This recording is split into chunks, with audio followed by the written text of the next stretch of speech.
حضرت امام محمد تقی علیہ السلام پیغمبر اسلام حضرت محمد مصطفیٰ صلی اللہ علیہ وآلہ وسلم کے 9ویں جانشین اور ہمارے 9ویں امام اور 11ویں معصوم تھے۔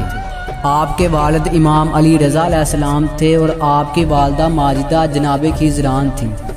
امام محمد تقی علیہ السلام اپنے آبا و اجداد کی طرح امام، معصوم، علم غیب کی خبر دینے والے اور افضل کائنات تھے، اور آپ کی منزلت اور آپ کی ہستی نہایت ہی بلند تھی۔ آپ کو علم و فضل، ادب و حکمت میں وہ کمال حاصل تھا جو کسی کو بھی نصیب نہ تھا۔ آپ کے فضائل اس قدر تھے کہ اس دور کے بڑے بڑے لوگ فضائل و کمالات میں آپ کی برابری نہیں کر سکتے تھے۔ حضرت امام محمد تقی علیہ السلام 10 رجب المرجب جمعہ کے دن مدینہ منورہ میں پیدا ہوئے۔ آپ کی ولادت سے پہلے ایک دن امام علی رضا علیہ السلام نے اپنی بہن جناب حکیمہ خاتون سلام اللہ علیہا کو اپنے پاس بلا کر کہا کہ آج تم میرے گھر قیام کرو، کیونکہ آج رات خدا مجھے ایک فرزند عطا فرمائے گا۔ تو جناب حکیمہ خاتون سلام اللہ علیہا نے خوشی کے ساتھ حکم کی تعمیل کی۔ جب آدھی رات آئی تو وضع حمل کے آثار نمودار ہوئے۔ بی بی خیزران کو حجرہ میں لایا گیا اور چراغ جلایا گیا۔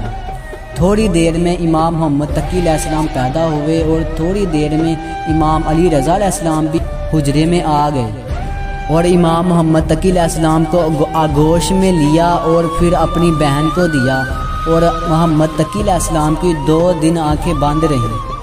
تیسرے دن جب آنکھیں کھلیں تو آپ نے سب سے پہلے آسمان کی طرف نظر کی، پھر داہنے بائیں دیکھ کر شہادتین زبان پر جاری کیا۔ امام علی رضا علیہ السلام کی بہن حکیمہ خاتون نے جب یہ دیکھا تو حیران ہوئیں اور امام علی رضا علیہ السلام سے سارا ماجرا بیان کیا۔ تو امام علی رضا علیہ السلام نے فرمایا، تعجب نہ کرو، یہ میرا فرزند حجت خدا اور وصی رسول ہے۔ آپ کا اسم گرامی لوح محفوظ کے مطابق ان کے والد ماجد امام علی رضا علیہ السلام نے محمد رکھا۔ آپ کی کنیت ابو جعفر اور آپ کے القاب جواد، کانے اور مرتضیٰ زیادہ مشہور ہیں۔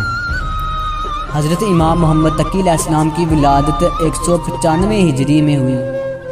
اس وقت بادشاہ وقت امین بن ہارون رشید عباسی تھا، اور اس کے بعد 198 ہجری میں مامون رشید بادشاہ وقت مقرر ہوا۔ اس کے بعد 218 ہجری میں معتصم عباسی خلیفہ وقت قرار پایا، اور اسی نے امام محمد تقی علیہ السلام کو زہر دے کر شہید کروایا۔